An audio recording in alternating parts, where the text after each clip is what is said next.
오늘은 사귐의 공동체라는 제목으로 우리 하나님 말씀 우리 함께 나누고자 합니다. 지금 저희가 이제 요한 일서를 묵상하고 있죠. 그래서 여러분들이 이 요한 일서를 보고 계시는데 오늘 요한 일서 말씀을 가지고 좀 같이 말씀을 나누겠습니다. 이미 새벽에 말씀드렸죠. 요한 일서의 저자는 사실 요한 일서, 요한 서신에는 누가 저자라는 이름이 나와 있지 않아요. 그죠? 뭐 사도 바울 같이 나 사도된 바울은 이런 그런 표현들이 없어요. 그래서 누군지는 정확히 모르지만 그런데 분명한 거 한 가지는 우리가 1장 지금 바로 봤죠. 이 저자는 그러니까 성육신하신 예수님을 직접 보았고 만졌고 또 내가 함께했다 그런 증언을 합니다. 그렇다면 분명 예수님 당시에 예수님과 함께했던 자인 거죠. 그리고 앞서 이제 요한 복음을 보면 이 요한 복음에 이 사용되는 언어나 또 예수님의 메시지나 하는 것들이 이 요한 서신에서 많이 중복되고 그 요한 복음에서 사용된 언어들이 일치되는 경우가 많아요. 그래서 전통적으로 학자들은 이건 사도 요한이 쓴 거다. 그래서 어떤 이견 없이 사도 요한이 이 요한 서신을 쓴 것으로 그렇게 봅니다. 그런데 이제 요한 1서, 요한 2서, 3서 보면 요한이 특별히 그가 목회한 성도들을 향해서 사랑하는 자녀들아라는 이런 표현을 씁니다. 자녀들아. 그런 걸 보면 이제 요한도 이제 나이가 어느 정도 많이 먹어서 이제 좀 노년이 되어서 정말 그런 진짜 뭐랄까요 성도들을 내 자녀같이 그렇게 아끼고 또 그렇게 목회하는 그런 상황이 된 거죠. 그래서 그런 상황 속에서 이 사도 요한이 그가 목회를 했던 특별히 이 에베소 교회 성도들을 향해서 주는 말씀으로 그렇게 봅니다. 그런데 이 요한 서신을 보면은요, 요한 서신은 그러니까 서신이니까 편지거든요. 근데 다른 뭐 이 일반 서신이나 다른 바울 서신도 마찬가지지만 서신들은 그 서신의 양식이라는 게 있어요. 맨 처음에 누가 보내고 받는 사람은 누구고 문안 인사를 하고 뭐 이런 형식들이 있는데 이 요한 서신은 전혀 그런 형식이 보이지를 않아요. 무슨 말이냐면 어떤 형식을 따라서 쓰지 않고 요한 서신은 바로 본문으로, 그러니까 바로 본론으로 들어갑니다. 왜 그러는 걸까? 이 요한 서신은 좀 이 에베소 교회의 어떤 다급한 아주 중요한 어떤 이 요한이 뭔가를 지금 말을 해야만 하는 그런 상황이 있었기에 그래서 어떤 형식 편지의 형식이라기보다는 이 설교 오히려 설교와 같다. 설교의 형식 그 설교의 형식을 가지고 이 성도들에게 뭔가를 가르치고 또 그들을 또 위로하고 또 훈계하고 이런 성격을 가진 서신으로 그렇게 학자들이 많이 말을 합니다. 그래서 히브리서도 좀 비슷해요. 히브리서도 형식은 서신인데 편지인데 히브리서도 보면 이 편지 형식을 갖고 있지는 않고 이 설교에 가까운 그런 형식을 가지고 있는데 이 요한 서신 또한 그런 형식을 가지고 있다는 거죠. 자, 근데 여러분 왜 그러면 이 요한 이 1서, 2서, 3서 이 요한 서신을 왜 요한이 왜 썼을까? 아주 중요한 상황이 있죠. 그게 뭐냐면 지금 교회가요. 이 사도 요한이 목회했던 이 에베소 교회가요. 지금 분열이 됐어요. 무슨 말이냐면 교회가 지금 갈라졌어요. 아주 교회로서는 가장 고통스러운 상황에 있는 거죠. 성도들끼리 서로 등을 돌렸어요. 그리고 더 심지어 서로 미워하고 있어요. 서로 싸우기도 하고요.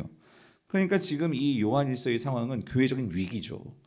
여러분 생각해 보세요. 우리 교회가 잘 이렇게 목회하고 있었는데 제가 목회하고 있었는데 여러분들이 같이 신앙생활하고 있었는데 교회가 갈라진다고 생각해 보세요. 성도들이 서로 마음이 틀어져서 교회가 결국은 한 마음이 되지 못하고 교회가 갈라지는 그런 상황. 모르겠습니다. 여러분들 중에 그런 상황을 경험해 보시고 또 말할 수 없는 그런 고통 속에서 교회를 또 옮기시는 그런 일들을 이미 경험해 보신 분들도 있는지 모르겠어요. 그런데 그게 얼마나 큰 고통인지 여러분도 잘 아실 거예요. 그런 상황 가운데 지금 이 요한 일서가 지금 그 상황 속에 처해 있는 거예요.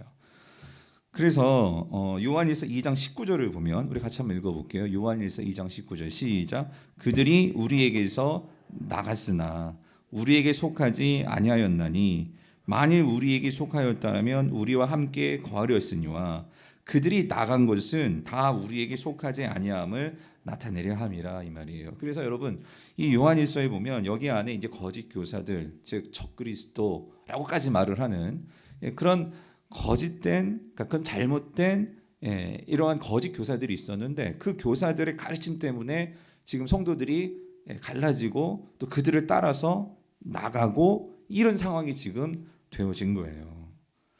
자, 그렇다면 이러한 지금 어려움에 있는 처해 있는 이 교회에 이 목사인 사도 요한은 뭐를 전해야 될까요? 어떻게 해야 될까요? 이 성도들의 마음을 어떻게 추스려야 될까요? 그게 이게 요한 1서, 2서, 3서의 내용입니다. 그래서 사실 우리가 이 요한 서신을 읽으면서요, 우리가 이런 관점을 가지고 읽었으면 좋겠어요. 왜 이 교회가 갈라질 수밖에 없었을까, 여러분? 그리고 이 갈라진 우리의 삶 속에서 이러한 신앙의 어떤 위기가 왔어요. 공동체적인 위기가 왔어요. 그랬을 때 이 위기를 타개할 수 있는, 이 위기를 극복할 수 있는 그 키, 그 방법, 가장 중요한 그 열쇠는 뭘까?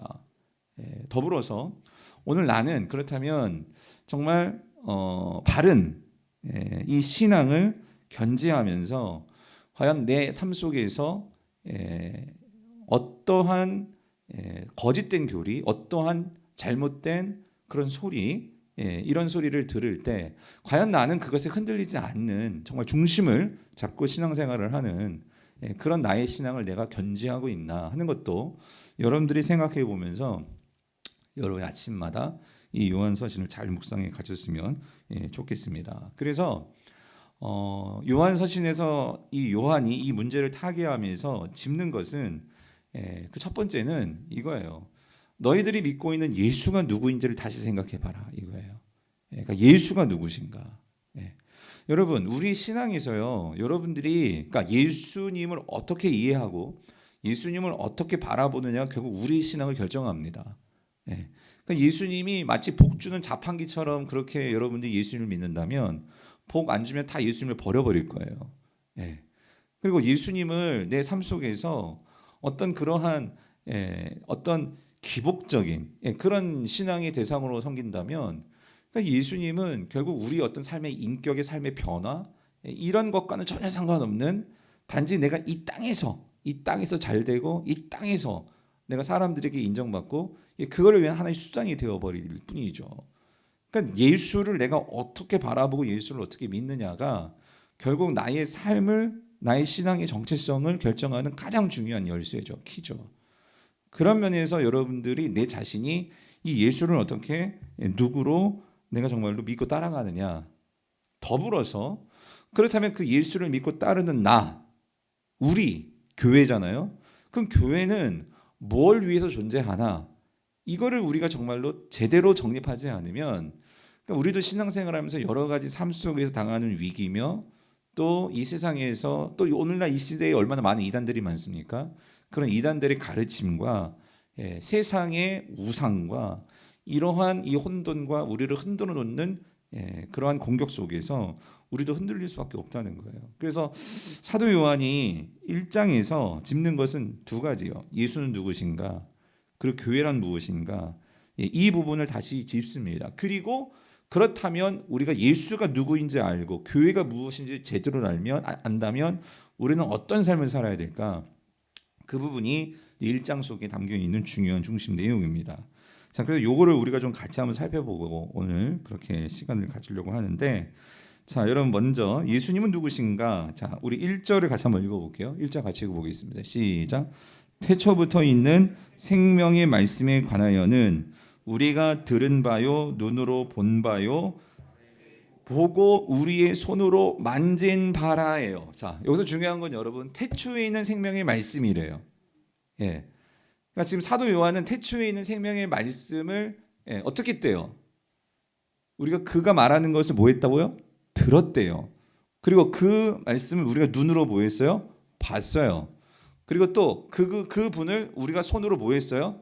만져봤어요. 그렇죠? 체험하고 경험하고 이제 뒤에 나오는 단어로 설명하면 사귀어 본 거죠. 누구를? 태초에 있는 생명의 말씀을. 여러분 이분이 누구시죠? 예수 그리스도시죠. 그렇죠? 그런데 여러분 중요한 건 이거. 여기서 중요한 건 예수 그리스도가 누구시냐? 근데 예수 그리스도가 누구시래요? 태초부터 있는 뭐래요? 생명의 보다 말씀이다라고 말을 하고 있다는 거예요. 그러니까 이거 다시 말하면 여러분 이겁니다. 예수님은 어떤 분이십니까? 예수님은 언제부터 계셨어요? 태초부터 계셨어요. 그렇죠? 그리고 그 태초부터 있는 자 말씀이신데 그 말씀은 여기 생명의 말씀이잖아요. 그러니까 이것은 뭐예요? 말씀이 자 태초부터 있었는데 그 말씀은 곧 뭐를 가지고 계시다는 거예요? 생명을 가지고 있다는 거죠. 그렇죠? 그러니까 이것이 지금 요한이 전하고자 하는 바는 이건 요한복음 1장 1절부터 4절에도 나오는 똑같은 내용이에요. 그러니까 태초에 말씀이 계시니라고 요한복음 1장 1절이 시작이 되잖아요. 그러니까 여기서 태초부터 있는 말씀이신데 그분이 예수 그리스도이세요. 그런데 그분이 생명을 가지고 계셨다. 다시 말하면 태초에 하나님께서 뭘 하시죠? 천지를 창조하시잖아요. 그죠? 창조 속에는 결국 그 말씀을 통해서 하나님께서 창세기에서는 창조를 하시죠. 말씀으로 창조하실 때 결국 그 말씀이 이 모든 이 태초의 이 피조물들에게 결국 생명을 불어넣게 되시는 거죠. 정리하자면 여러분 요한은요 이런 이해를 갖고 있어요. 곧 성부 하나님 그리고 성자 예수님 모두 다 뭐예요? 하나님이시다 그거죠. 하나님이시라는 거죠. 그 하나님은 창조주신데 그러므로 예수 그리스도도 자 뭐라는 거예요? 우리의 뭐예요? 창조주가 되신다. 예. 그래서 그분이 창조주시기 때문에 그분 속에 뭐가 있었냐면 생명이 계셨다는 거죠. 그래서 여러분 여기서 이 생명과 말씀의 이 관계를 요한복음 1장 4절에서는 분명히 말씀해요. 요한복음 1장 4절에서는 찾지는 않겠는데요. 뭐라고 말하냐면 말씀 안에 생명이 있었고 그리고 그 생명이 곧 빛이다라고 요한복음 1장 4절은 그렇게 설명을 해요. 근데 이거를 이제 요한 1서에서도 그대로 가져와서 생명이신 예수 그리스도 그분은 말씀이시고 그분은 빛이심을 설명을 하죠. 그래서 사랑하는 성도님들 오늘 우리에게는요. 자, 지금 요한은요. 바로 그 말씀이 성육신 하셔서 이 땅에서 함께 거하셨던 거예요. 그 예수님을 생명이신 말씀이신 예수님을 들었고 보았고 만졌다 그 얘기죠. 자, 근데 여러분 우리에게는 이게 어떻게 되어지죠? 다시 원점으로 돌아가서 그 생명의 말씀이신 예수 그리스도가 인간의 몸을 입고 이 땅에 오셨다가 십자가에 죽으시고 부활하시고 승천하셔서 그 하늘 다시 그 하늘 성부 하나님이 계신 그 원래의 곳에 지금 가셨어요. 그렇죠? 그런데 그 예수 그리스도께서 우리에게 뭘 남겨주셨냐면 그 예수님의 그 말씀이 사도들을 통해 기록이 되었죠. 그 기록이 되어서 우리에게 성경으로 주어졌단 말이에요. 그리고 이 성경이 주어졌는데 그 성경이 우리에게 주어져서 우리 안에 성령이 예수 그리스도께서 우리에게 성령을 보내주셔서 오늘 저와 여러분 안에 성령님이 계시잖아요. 믿습니까? 그러므로 우리 안에 성령님이 계시고 성령의 감동을 받아서 이 사도들이 말씀을 기록했고 그래서 우리가 이 말씀을 지금 읽었어요. 그리고 우리도 이 말씀을 지금 들어요. 그리고 이 말씀을 보죠. 그리고 우리가 이 말씀을 가지고 만집니다. 살아냅니다. 그럴 때 분명한 것은 여러분 이 말씀은 우리에게 뭘 준다고요? 생명을 준다는 거예요. 여러분 아멘이십니까? 생명을 준다. 생명을 준다. 사랑하는 성도님들 올 한 해 여러분 어떻게 말씀 묵상 잘 하셨습니까? 우리 청년들 잘했어요? 성경 통독은 어떠세요? 이번에 보니까 우리 교회 성경 통독을 안 내셔서 그런지 모르겠지만 지난주까지 들어오신 분 한 30명 돼요. 30명. 30분의 성도님들이 나 이번에 올해에 성경 일독했어요 라고 이제 일기표를 내셨어요. 내셨는데 여러분 어떠세요? 여러분들이 살면서 내가 이 하나님의 말씀을 여러분이 어떻게 이 말씀을 대하고 이 말씀을 생각하고 이 말씀을 여러분이 받으십니까? 그 이번에 우리가 성경 그 암송을 했어요. 암송 해가지고 몇 분이 암송했을까 이렇게 했는데 몇 분이었죠? 예. 그래서 작년이 세 분인가? 예, 네 분, 네 분. 예. 네 분 암송하셨더라고. 네 분. 네 분. 예. 그래서 그래요. 저는 훨씬 더 많을 줄 알았는데 여러분, 예. 네 분, 네 분, 네 분 암송을 하셨더라고. 그래서 뭐 여러분 꼭 뭐 그걸 꼭 다 해야 뭐 그건 아니지만 그런데 여러분 우리가 한 가지 분명한 것은 오늘 성경이 뭐라고 말씀하고 계시냐면 오늘 예수 그리스도가 말씀이신데 그 말씀이 생명을 가지고 있단 말이에요. 그죠? 그래서 여러분 우리가요. 이 말씀을 우리가 1년 동안 우리가 이 말씀을 어떻게 대했나? 우리가 이 말씀을 어떻게 내가 정말로 받고 그 말씀을 사모하면서 살았는가? 여러분 결국 성도는 힘을 얻을 수 있는 그 근원은 말씀에서 나오죠. 우리가 이 말씀이 중요하다는 거 모르는 분은 아무도 없을 거예요. 그런데 중요한 건 이 말씀을 내가 얼마나 그 말씀을 가지고 여기서 지금 사도 요한이 말하는 것처럼 내가 직접 들었고 내가 직접 눈으로 봤고 그리고 중요한 건 내가 직접 그걸 뭐 해야 돼요? 우리 손으로 뭐 해요? 만진봐라. 만진봐라. 우리가 만져봐야 된다는 소리죠. 예. 그래서 자 2절 같이 읽어볼게요. 2절 그 생명이 어떻게 되었대요? 나타내신 바 되었다. 이 말은 성육신하셨다 그 소리예요. 그죠? 그 예수 그리스도가 하나님이시고 창조주신데 그분이 육신으로 나타난 바 되셨는데 왜 그러냐면 이거래요. 이 영원한 생명을 우리가 보았고 증언하여 그래서 너희에게도 뭐 한다고요? 증언하노니 그러니까 이 생명의 말씀이신 예수 그리스도를 자 우리는 직접 눈으로 봤고 보았고 만졌습니다. 근데 그분이 승천하셔 가셨기 때문에 이제 사도 요한은 뭐라고 말하냐면요. 나는 그 생명을 받았거든요. 그래서 그 영원한 생명, 여기 영원한 생명이라고 하죠. 그 영원한 생명을 이제는 내가 어떻게 한다는 거예요? 너희들에게 뭐 한다는 거예요? 전한다. 그렇죠? 다시 말씀으로, 복음을 말씀으로 전하는 거죠. 그랬을 때 중요한 거 이거예요. 이는 아버지와 함께 계시다가 우리에게 나타내신 바 된 이신이라. 이 말은 다시 말하면 너희들에게 전하는 이 복음, 그러니까 이 말씀이 곧 뭐라는 거예요? 그 예수 그리스도 아버지와 함께 계시다가 우리에게 나타나신 바 된 바로 그분이시다. 그 말씀이다. 이 말을 하고 있는 거예요. 그러니까 즉 오늘 사도 요한이요. 이 말씀을 기록해 주었죠. 다시 내가 너희에게 지금 교회가 지금 문제가 지금 크고 서로 갈려져 있고 어려운 성도들에게 이 성도들을 결국 뭐로 보듬을 수 있을까? 우리의 갈라진 마음, 우리의 상한 마음, 우리의 이 아픈 마음을 결국 뭐로 회복시킬 수 있을까? 여러분 그 키는요. 사도 요한이 말하는 그 키는요. 뭐예요? 복음이라는 거예요. 복음의 말씀이라는 거예요. 말씀 가운데도 특별히 예수님이 누구시냐? 그 예수 그리스도가 전하신 바 그 복음이요, 복음. 그 복음을 내가 너희들에게 증언함으로 다시 그 복음이 너희 안에서 살아서 생명으로 나타내신 바 될 것을 믿고 사도 요한은 이걸 다시 전하고 있다는 거예요.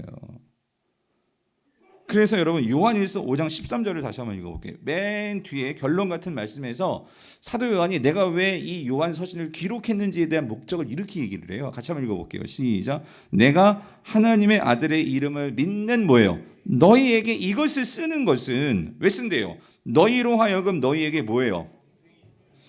영생이 있음을 뭐 한다고요? 알게 하려 함이라요. 여러분 이게 무슨 말일까요? 자 다시요. 지금 교회가 지금 갈라지고 상처 있고 지금 너무나 아파하고 있어요. 그럼 이 성도들을 회복시켜야 되는데 그럼 이 성도들은 지금 예수님을 믿는 사람들이에요? 안 믿는 사람들이에요? 믿는 사람들이죠. 그렇죠? 지금 이 믿는 사람들에게 다시 내가 이거를 쓴다. 근데 이게 뭐라고요? 내가 예수 그리스도를 통해서 보고 듣고 내가 만졌던 즉 복음이란 말이에요. 복음. 그 복음을 내가 다시 너희들에게 쓴다. 그렇죠? 그렇게 쓰는 것은 너희로 하여금 너에게 뭐가 있다고요? 영생을 주려는 게 아니에요. 이미 영생이 이들에게 있어요, 없어요? 성도들에게 영생이 있어요, 없어요? 있단 말이에요. 그러면 여러분 이렇게 여쭤볼게요. 영생이 뭐예요? 말 그대로는 영원한 생명이죠. 그렇죠? 그럼 영원한 생명이 뭐예요? 죽지 않고 쭉 사는 게 영생이에요? 뭐가 영생이에요? 뭐요? 어? 예수 그리스도 영생 맞아요. 맞는데 그 예수 그리스도를 통해서 우리에게 그 예수 그리스도를 믿을 때, 그러니까 영생은 예수 그리스도가 이제 우리에게 주는 새로운 생명이란 말이에요. 그렇다면 새로운 생명이 뭐냐는 거예요. 어떤 새로운 생명이냐고요. 그래서 여러분, 그러니까 이런 부분에서 우리가 제대로 알고 여러분들이 신앙생활하면서 어떤 개념들은 여러분들이 좀 정확히 이해하고, 그래서 제가 설교 노트를 좀 해보십시오 하는 거는 요럴 때 나올 때 좀 정리해 놓으면 여러분들 다 어떻게 제 설교를 다 적겠어요. 요럴 때 영생이 뭡니다 라고 말할 때 그것만 좀 잘 기억해 놓으시고 여러분들이 그거를 이해하시면 여러분들이 신앙생활에 큰 이제 성경을 읽을 때 영생이라는 단어가 막 나온단 말이에요. 그럴 때 여러분이 헷갈리지 않을 수 있다는 거죠. 영원한 생명은요, 여러분, 영원한 생명, 그러니까 영원한 생명이라고 할 때 이 영원한 생명이 왜 필요한 거예요? 이 영원한 생명이라는 것은 결국 새 하늘과 새 땅에서의 삶이에요. 삶. 결국 하나님께서 우리에게 주시고자 하는 것이 그 하나님 나라에서 사는 이 영원한 새로운 삶, 이걸 주시는 거잖아요. 그죠? 그러니까 여러분, 사도 바울로 말하면은요, 우리가요 이 썩어질 육체를 가지고는요 그 영원한 생명을 누릴 수가 없어요. 그렇죠? 그래서 왜 우리는 다 죄가 있고 우리는 우리의 생명은 다 한계가 있단 말이에요. 그런데 예수 그리스도가 말씀이신데 말씀이 이 땅에 나타난 것은 우리에게 뭘 주시기 위함이래요? 생명을 주시기 위함이다. 그러면 그 생명이라는 것이 지금 우리 목숨을 주시려는 거예요? 무슨 생명을 말하는 거예요? 질문이 들잖아요. 그 생명이라는 것이 예수 그리스도가 우리에게 주신 생명이 영생이거든요. 영생. 그렇다면 영생에서 가장 중요한 개념은 새 하늘과 새 땅, 즉 하나님께서 궁극적으로 새롭게 완전하게 회복시키는 그 하나님의 완성된 나라, 즉 여러분이 잘 아는 이 천국, 그야말로 천국, 그 새 하늘과 새 땅, 그곳에서의 우리의 삶인데, 여러분, 그 새 하늘과 새 땅에서의 살 수 있는 이 새로운 생명은 아무에나 주어집니까? 아니에요. 아까도 말했지만 아까 5장 13절에서 믿는 너희에게는 이미 뭐가 있다고? 영생이 있다 그랬잖아요. 그죠? 그러니까 이 영생은 예수 그리스도를 믿는 자에게만 주어지는 거예요. 아멘이십니까? 그렇다면 여러분, 영생이 뭐냐 그랬을 때 제가 여러 번 말씀드렸습니다. 영생은 하나님을 알고 예수 그리스도를 아는 자들에게 주어지는 하나님과 우리와의 새로운 그 관계의 회복이 영생이에요. 영생. 하나님과 우리와의 관계가 회복이 되어지면 영생이 주어지는 거예요.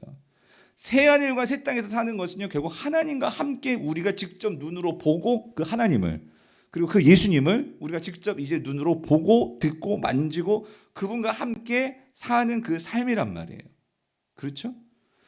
그 새 하늘과 새 땅에서 요한계시록이 말하는 21장에 말하는 정말 그 삶은 진짜 우리가 눈으로 보고 예수님을, 하나님을, 그리고 직접 그분을 우리가 진짜 귀로 듣고, 그죠? 우리가 공간적으로 그분과 함께 하게 되는 그 삶이에요. 그죠? 이게 사실 영생이에요. 영생.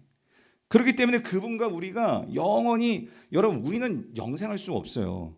우리가 영생할 수 있는 것은 그 하나님과의 관계가 있기 때문에 그 하나님의 덕을 입어, 예수 그리스도의 그 덕, 십자가의 덕을 입어 우리가 이 땅에서 구원받아서 우리가 이 땅에서부터, 그래서 이제 뭐가 시작이 되는 거예요? 영생이 시작이 되는 거예요.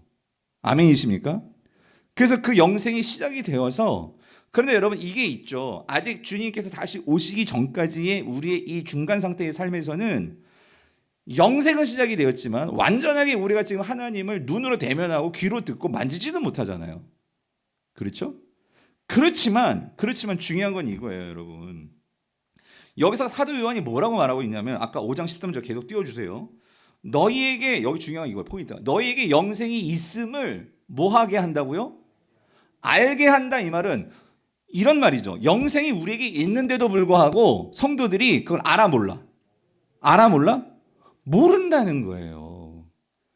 예수 그리스도를 믿음으로 하나님께서 우리에게 영원한 생명을 이미 주셨는데, 그 영원한 생명이 우리에게 있는데 그 생명을 가지고 어떻게 살아가는지를 모르고, 다시 말하면 그 영원한 생명을 누릴 줄을 모른다, 그 소리예요.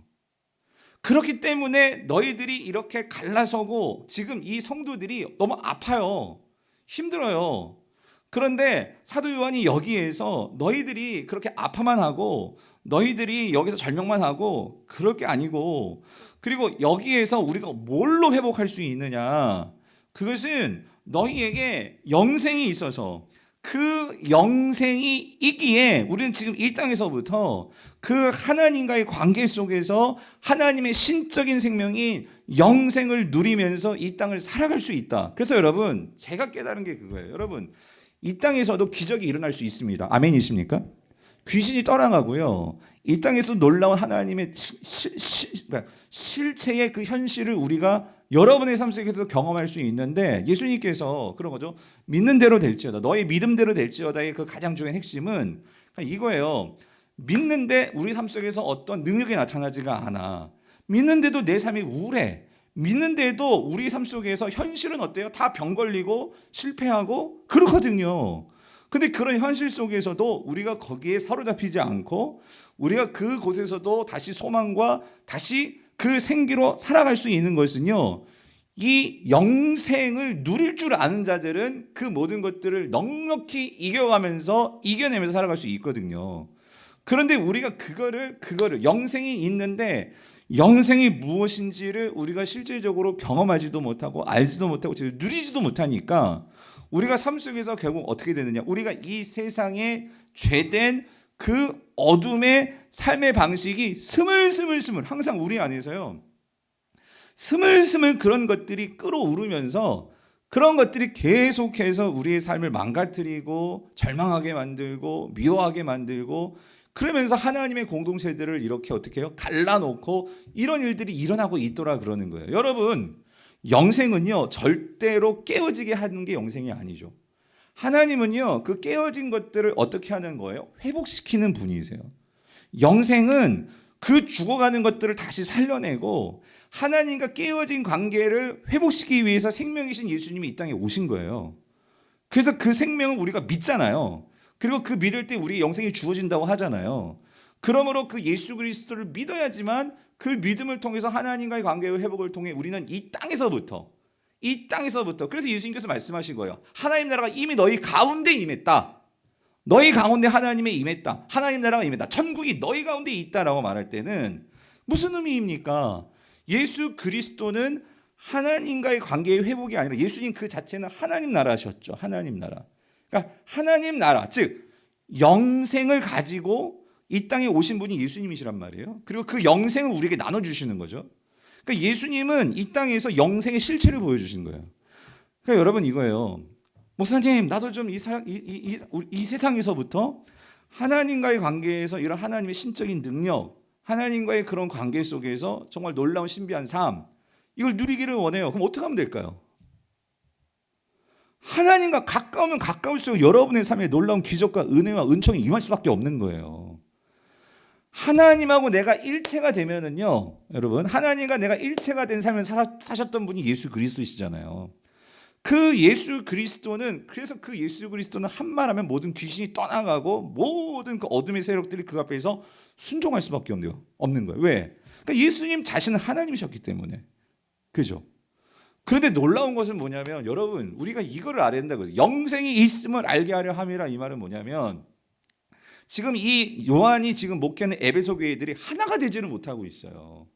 그러니까 여러분, 우리가 그 에베소 교회를 놓고 볼 때 사도 요한도 그렇고 바울도 그렇고 예수님도 그렇고 이 교회한테 끊임없이 말하는 게 서로 사랑해라. 서로 사랑해라.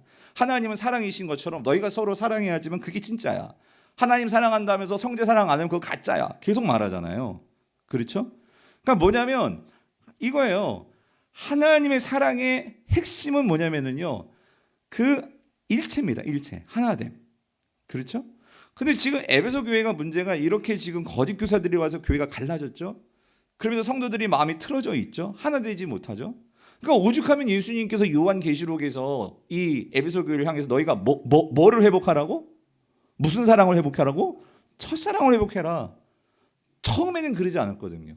그러니까 우리가 하나님의 은혜를 받으면, 은혜가 풍성하면 어때요? 마음이 넉넉해져 가지고 모든 게 다 사랑스럽잖아. 그렇잖아요. 근데 신앙생활을 하다 보면 이게 사랑이 막 메말라가잖아요. 그렇죠? 그러다 보니까 조그만 것만으로도 막 이렇게 싸우게 되고 갈라지게 되고 이런 문제가 벌어지는 거예요. 자, 근데 중요한 거 제 포인트는 이거죠. 왜 우리가 영생을 못 누릴까? 못 누릴까? 그래서 여러분 영생 하나님과의 관계가 회복이 되었거든요. 그러니까 여러분 이거를 잘 이해하셨으면 좋겠어요. 예전에도 제가요 이런 거 있잖아요. 이러한 하나님의 마음을 모르고 성경을 막 성경 읽어라. 큐티해라. 우리 집 애들도 큐티 안 해요. 죄송하지만 너무 창피해. 우리 애들도 성경 읽도 못했어 올해. 그런데 제가 이해가 되는 거예요, 여러분.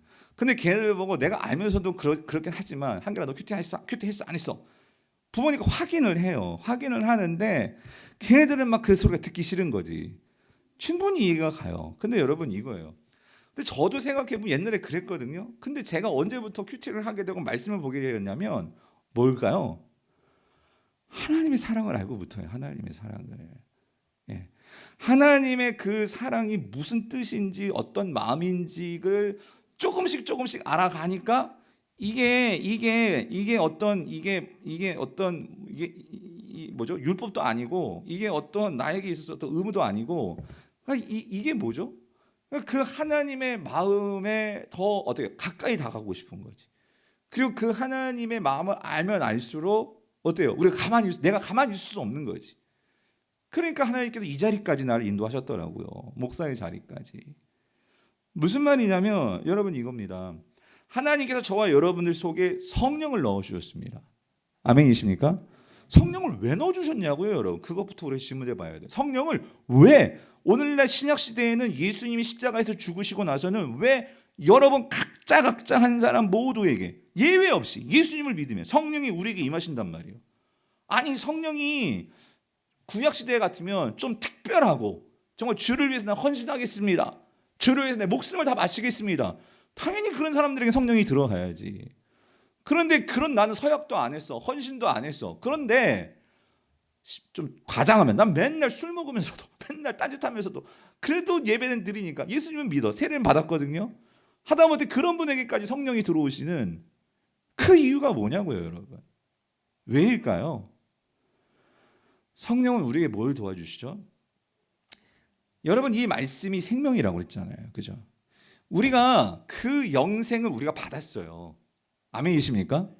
예수 그리스도를 통해서 예수 그리스도를 믿음으로 여러분 영생이 우리에게 주어졌어요. 근데 중요한 건 성령께서 뭘 도와주시냐면 이겁니다. 그래서 요한이 이제 뒤에서 이제 말할 거예요. 뭐냐면 하나님과 결국 우리 신앙생활의 문제는요. 사귐이 없는 거예요. 사귐이. 근데 여러분 이거 아십니까? 하나님과의 제대로 사귐이 없으면요. 이 사귐이 뭐도 없는 줄 아세요? 성도들 간의 사귐도 제대로 되지 않는 거예요. 이게 신앙이 말해주는 거예요. 신앙이. 그래서 여러분 보십시오.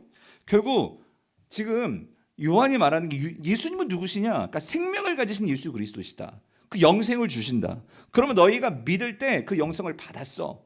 그리고 받았으니까 이 영생이 제대로 이제 활동하고 제대로 나타나야 돼. 근데 지금 너희들의 문제는 뭐냐면 그 영생이 있는데도 불구하고 그걸 제대로 쓰지를 못하고 제대로 누리지를 못해. 그럼 질문. 그럼 사도 요한님 어떻게 영생을 제대로 누릴 수 있는데요? 그 답이 3절이에요. 3절. 여러분 3절. 3절을 같이 읽어볼게요. 시작.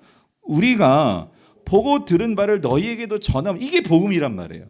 이게 예수 그리스도시죠. 그렇죠? 예수 그리스도가 어떤 분이신지, 예수 그리스도가 너에게 뭘 가져다 주시는지, 여러분 이게 복음이잖아요. 우리에게 영생을 주시고, 그죠? 우리에게 새로운 하나님 나라를 가져다 주시고, 그렇죠?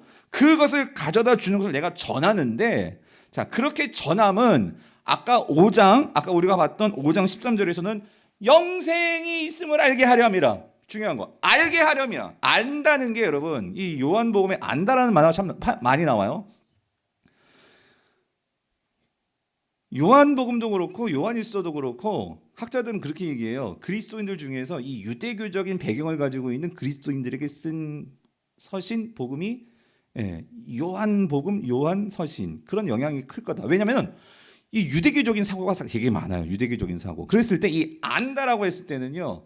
구약적인 배경에서 안다는 건요. 이거는 이 요한복음이 헬라적인 그러한 어떤 이러한 이 로고스를 말하면서, 그러니까 예수님이 말씀이다 말할 때 이러한 그 설명 자체는 학자들은 그렇게 봐요. 이게 분명히 이 그리스 철학적인 요소인 것 같은데, 이건 중요한 건 아니에요, 여러분. 그런데 요한복음을 보면은요, 그런 헬라적인 그리스적인 영향도 있지만 더 중요한 건 뭐냐면 그 백그라운드 자체가, 요한은요 되게 깊어요. 요한복음은.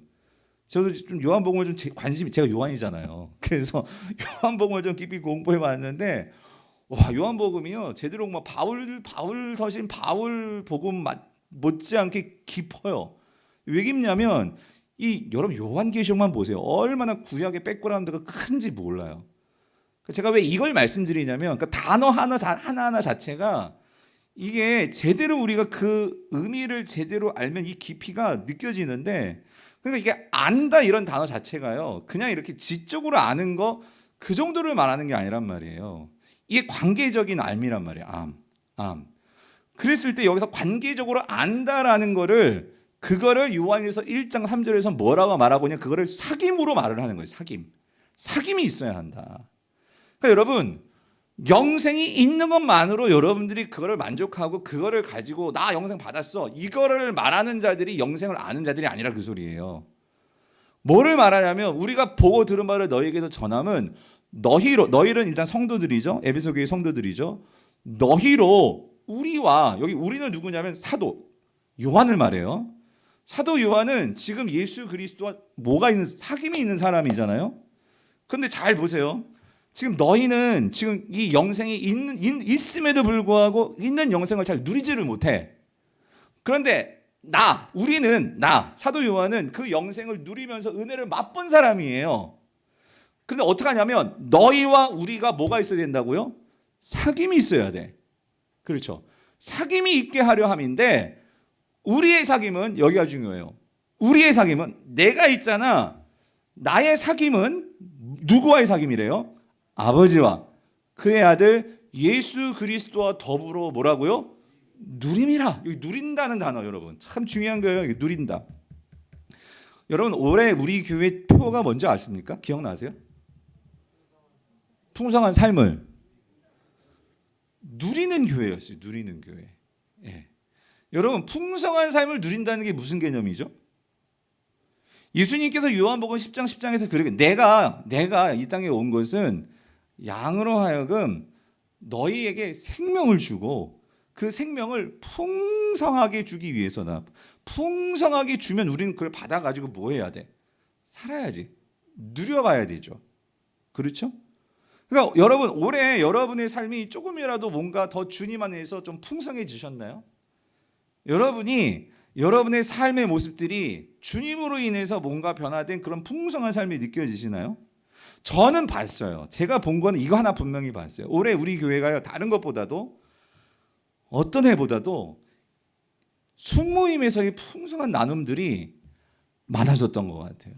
여러분 뭐라고 하는지 모르겠지만, 그런데 여러분, 제가 우리 성도님들이 그 순모임 안에서, 그러니까 이건 순모임에서 그 삶을 누려보신 분들만 아는 거지. 그 안에서 풍성한 그리스도의 복음 안에서 서로의 삶을 누리고, 그 안에서의 관계가 더, 예전에는 나만 알고 있었어. 나만 아는 신앙생활을 했는데, 너를 알고 우리를 알고 이웃까지 퍼져나가는 것을 보면, 내가 예전보다 조금 더 너를 생각하고 있고 우리 공동체를 생각하고 있고, 뿐만 아니라 우리 교회뿐만 아니라 더 나아가서 이 지역과 이웃 교회와, 더 나아가서 세계와, 더 나아가서 하나님의 나라를 정말 생각하고 있구나. 이 사고의 폭이 여러분이 점점 커지시고 있다면, 그분은요 복음을 누리고 계시는 분입니다. 그런데 여전히 내가, 여러분, 나도 예수님 잘 믿고 천국 갈 수 있어요. 있는데, 여러분, 오늘 본문에서도 지금 사도 요한이 말하는 건 뭐냐면 이겁니다. 지금 이 성도들이 지금 서로 갈라지고 아파하고 하고 있는데, 이걸 회복시키기 위해서 사도 요한이 애를 쓰는 게 여러분 느껴지십니까? 근데 이 애를 쓰는데 이걸 어떻게 회복할 수 있냐면, 이게 뭐 사람 갖다 놓고 맛있는 거 사주고 그냥 달랜다고 될 문제가 아니고, 이게 어떻게 되냐면 이걸 말하는 거예요.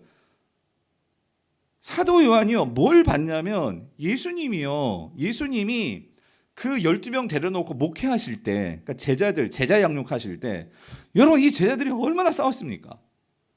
그럼 그렇지 않아요? 이 제자들이 서로 싸우고 자기가 뭐 더 영의정, 우리나라로 말하면 영의정 좌의정 되겠다고, 그죠? 예수님이 높아지시면 내가 왼편 오른편 앉겠다고 막 청탁하고 막 서로 싸우고 막 그랬잖아요. 네가 뭔데 네가 먼저 나간다고 하고 막 그러냐고. 그러니까 그거 보고 예수님은 얼마나 마음이 썩으셨을까, 얼마나 아프셨을까, 그죠? 그럴 때 예수님께서 이 요한복음에서는 뭐 하십니까? 찌 나가셔가지고 허리에다가 후건을 두르시고 와가지고 그 제자들 앞에서 니 잘났다 내 잘났다 막 하고 있는 제자들 뭘 닦아주셨어요? 발을 닦아주셨단 말이에요. 그렇죠? 그러면서 예수님께서 하셨던 말씀이, 야 너희들 있잖아, 다른 거 다 해줘도 좋은데 내가 너희들에게 딱 하나 세계명 줄 테니까 서로 뭐 하라고? 사랑하라고. 예. 그러면서 예수님은요 딱 기억하기 좋게 예수님께서 섬기시는 모습을 딱 보여주신 거예요. 그 하나님이신 분이. 그러니까 요한도 이게 그 자리에서 바로 깨달아지진 않았을 거예요. 근데 그가 목회를 하면서 이제 거의 90 넘은 할아버지가 되면서 그때 예수님께서 하셨던 것이 이런 거였구나. 우리가 서로 막 그렇게 싸우고 할 때 결국 이 모든 것들을 다시 회복시킬 수 있는 것은 결국 복음 안에서, 그러니까 예수님이 이 땅에 오신 인자가 온 것은 섬김을 받으려 하며 오히려 섬기고, 그죠? 자기의 목숨을 대속물로 주려 하려 함이라.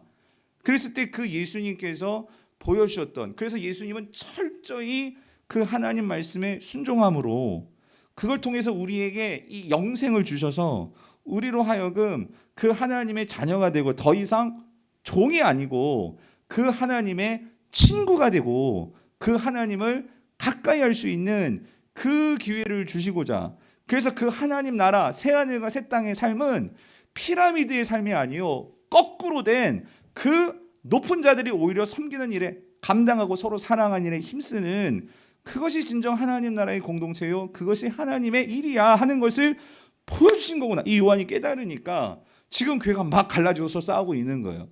이 상황에서 그 예수님이 딱 떠오르는 거지. 그러면서 내가 있잖아, 그 예수님과의 사귐이 깊어지니까 내가 이 상황을 바라보고 이 세상을 바라보는 방식이 달라지고 나의 삶이 달라졌는데, 그래서 지금 요한이 말하는 거야. 너희들도, 우리 에베소 교회가 다시 회복되는 그 길은 뭐냐면, 내가 예수 그리스도와 진정한 그 사귐, 그러니까 그냥 서로 사랑해라 이거를 그냥 교리적으로 받았으면은요 이게 확 안 와 닿았을 거야. 근데 자기들도 싸웠거든. 자기들도 갈라졌거든. 그런데 거기 예수님께서 허리를 굽으시고 그 하늘의 왕이신 분이 발을 닦아주는 것을 경험하면서 우리가 눈으로 봤고 귀로 들었고, 그 주님이 발 닦아줄 때 그 예수님이 손을 만졌거든. 그걸 경험했거든. 사귀어봤거든. 그러니까 이 사도 요한이 인생이 바뀌었단 말이에요. 이런 상황에서 지금은 위기지만, 에베소 교회는 위기지만 이 상황에서 요한이 말하는 거예요. 그래서 너희들도, 자 이거죠, 너희들이 우리와 사귐이 있게 하려면 할 때, 여러분 이겁니다. 사도 요한과 지금 이 성도들이 다시 사귐을 갖자 할 때, 이 사귐은요 그냥 놀고 먹자 그 얘기가 아니라 어디 안에서의 사귐이니까 복음 안에서의 삶입니다. 복음 안에서의 사귐. 복음 안에서의 사귐. 네. 다시 말하면 이 위기를 극복할 수 있는 것은요, 이 갈라짐과 깨어짐과 우리의 삶을 회복시킬 수 있는 것은요, 다시금 그 복음, 예수 그리스도, 우리에게 주신 그 주님과의 사귐을 통해서 우리에게 생명을 끊임없이 주시는 그 예수 그리스도, 생명의 근원이신 예수 그리스도를 우리가 다시 깨닫고 그분의 구원을 알고 그분과의 깊은 관계 속에서 우리의 삶이 그 예수님 삶 속으로 들어가서 그분과 가까워지고 하나가 되어지고 사귐이 있을 때, 여러분 거기서 뭐가 일어날까요? 회복이 일어납니다. 회복이. 여러분 이 원리는요, 교회가 갈라진 것뿐만 아니라 부부관계가 여러분 힘드세요? 부부관계에 깨어짐이 있으십니까? 자녀관계에 깨어짐이 있으십니까? 어떤 관계가 깨어졌든 나 자신과도 마찬가지예요. 어떤 사람들은 나 자신을 사랑하지 않아요. 항상 나 자신에 대해서 우울해하고 나 자신을 원망하고 나 자신을 막 학대하고 그런 사람들 많아요. 우리의 모든 깨어진 관계의 회복은요, 누구와 사귐이 있어야 되냐면 오늘 그게 세상 사람이든 예수 믿는 사람이든, 예수 믿는 사람들은 그런 부분에서 너무나 안타까운 거예요. 이미 영생이 있는데, 내 안에 영생의 능력이 내게 있는데, 그런데도 내가 하나님과의 사귐이 없다면 그 영생이 제대로 나오지를 못한단 말이에요. 이것만큼 안타까운 게 어디 있어요.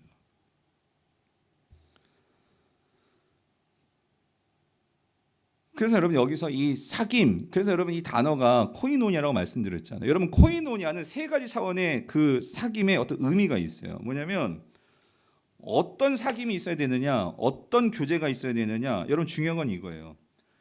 코이노니아라는 이 단어, 사귐이라는 단어에는 세 가지 의미를 갖는데요. 첫 번째는요, 어떤 대상을 함께 소유해야지만 사귈 수가 있어요.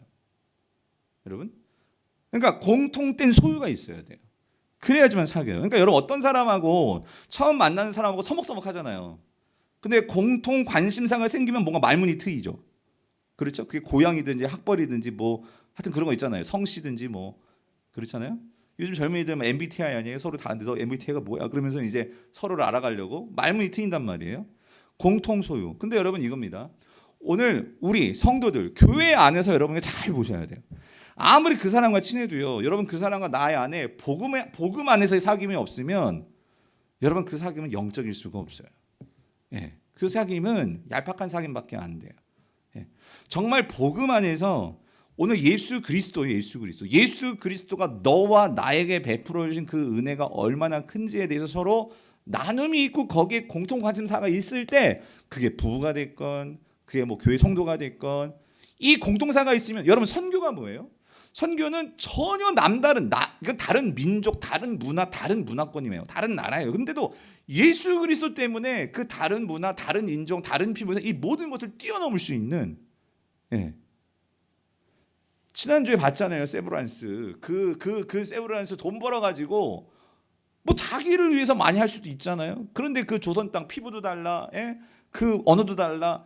그 조선 아무런 정말 미개했던 그 당시로서는 그 땅에 자신의 그 돈을 들여서 선교사를 통해서 그 귀한 일을 해서 오늘날 얼마나 하나님 나라, 이 대한민국이 얼마나 큰 역사를, 선교 역사를 쓰게 됐습니까? 그게 뭐냐면 공통된 소유가 있었다. 그게 뭐예요? 복음이죠. 복음. 그렇죠? 그리고 이거예요. 단지 무엇을 공유만 해서는 안 되고요. 이 사귐에는 뭐가 있어야 되냐면요, 교제가 있어야 돼요. 같이 만나서 그걸 가지고 같이 어떻게 얘기하고 만나고 그걸 소개하고 같이 기뻐하고, 여러분 이게 사귐이죠. 그리고 마지막으로요, 여러분 이 교제에는요 반드시 이제 뭐가 나오냐면요, 이 교제에는요 나눔이 있어야 돼요. 그것이 우리의 삶의 나눔이 됐건 물질적인 나눔이 됐건 뭐가 됐건 복음을 나누고, 그러니까 복음을 소유하고 복음을 가지고 교제를 하면은요 반드시 그 복음은요 어떤 역사를 이루냐면은요 나눕니다. 예, 이게 섬김이죠. 예, 그게 지금 요한이 말하고 있는 우리의 사귐이 있게 하려 함이라. 여러분 그 역사예요.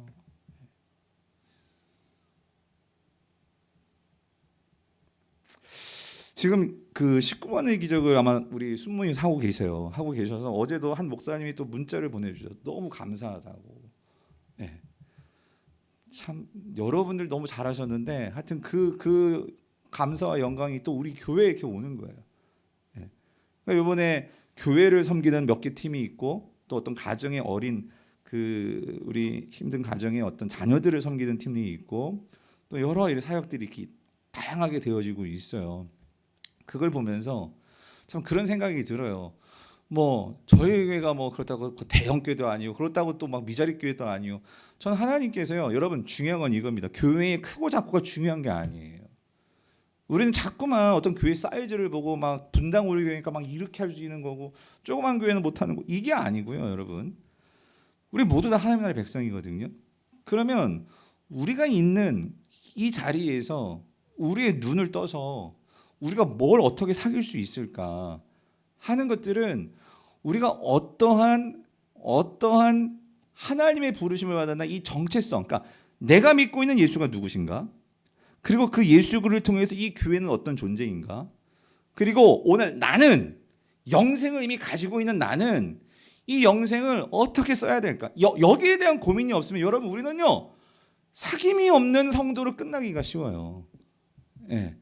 여러분 이 사귄다는 게 먹고 마시고 그걸만 끝나는 게 아니라 오늘 그리스도께서 우리를 사귀어 주시기 위해서 그 하늘 영광 버리시고 이 땅에 오신 게 크리스마스잖아요. 그죠?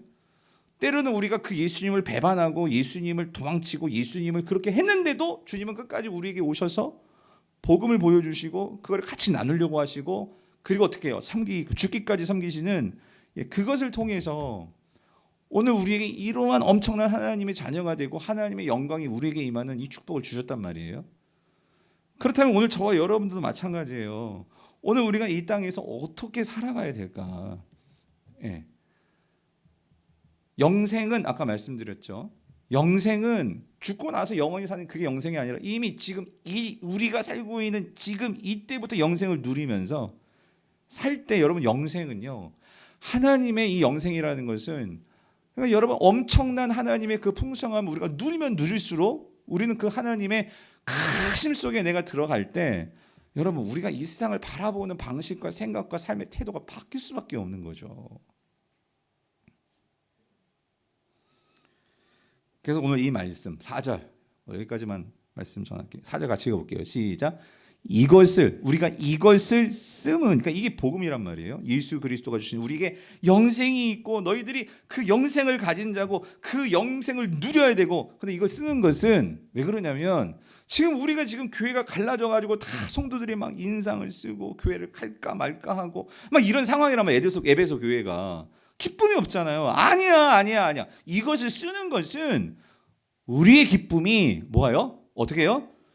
충만하게 하려면. 여러분 복음은요 우리에게 기쁨을 줍니다.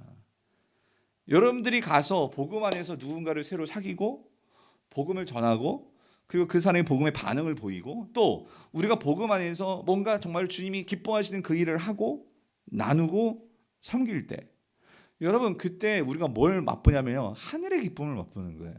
그냥 세상에서 복권 당첨해서 그 기쁨 말고요. 그러니까 하나님 안에서 내가 그 하나님 나라를 살아갈 때 우리에게 주어지는 그 기쁨 있잖아요. 아 내가 그래서 성도구나. 아 내가 그래서 이런 교회구나. 예, 하는 그 기쁨 있잖아요. 예, 그 기쁨을 우리에게 주신단 말이에요. 저는 우리 교회가 이런 기쁨을 누리는 저와 여러분 우리 모든 성도님 될 수 있기를 간절히 축원합니다. 세상 사람들도요 나누는 기쁨을 아는 사람들은요 그 나눔의 기쁨 때문에 선행을 베풉니다. 12월 되면 여러분 뉴스 많이 보잖아요. 어떤 사람이 한 트럭으로 라면을 갖다 줬는데 이거 밝혀지면 다 라면 회수합니다. 뭐 그런 사람이 있을 때문에요. 그러니까 여러분 세상에서도 이 나누는 기쁨을 아는데 여러분 우리는 그 나눔의 차원이 딴 것이 아니라 여러분 우리가 이 땅을 살아가는 그 기쁨이 뭡니까? 하나님을 영화롭게 하고 그 하나님의 영화로움 속에서 누리며 사는 것이 우리의 기쁨이죠. 여러분 이게 성경이 우리에게 가르쳐주는 참 기쁨입니다. 근데 세상은 이 기쁨을 다 빼앗아갑니다. 결국 우리의 기쁨은요 하나님과의 관계의 회복을 통해서 우리가 누릴 수 있는 것이 참 기쁨입니다. 그런데 세상은 이걸 다 속여요. 하나님의 기쁨을 빼버리고 다른 세상과의 그 뭔가의 소유와 그 관계를 통해서 기쁨을 누리라고 끊임없이 세상은 광고로 막 세상은 여러 가지 매체로 세상은 그렇게 우리에게 떠벌려요. 근데 여러분 아시잖아요. 그렇게 세상의 잘못된 기쁨을 추구하면 그것은 쾌락이죠. 쾌락은 오래가지 못해요. 쾌락은 잘못된 방향의 기쁨입니다. 쾌락은 우리의 삶을 망가뜨리죠. 왜? 거기에는 바른 관계가 없기 때문이에요. 우리가 정말로 하나님의 무한 기쁨, 영원한 기쁨을 누리려면 본질적인 기쁨은요. 하나님과의 관계에서 출발한다는 거예요. 지금 요한이 지금 점검하는 게 그거예요. 에베소 교회 우리가 지금 교회가 갈라지는 어려움이 닥쳤어. 아파. 근데 이거를 우리가 다시 한번 생각해 봐야 돼. 그래서 예수님도 그 요한계시록 첫 번째 교회 에베소 교회에게 말했던 것이 첫사랑을 회복하라. 너희들의 관계의 그 처음을 다시 한번 점검해 봐라. 이 말씀이거든요.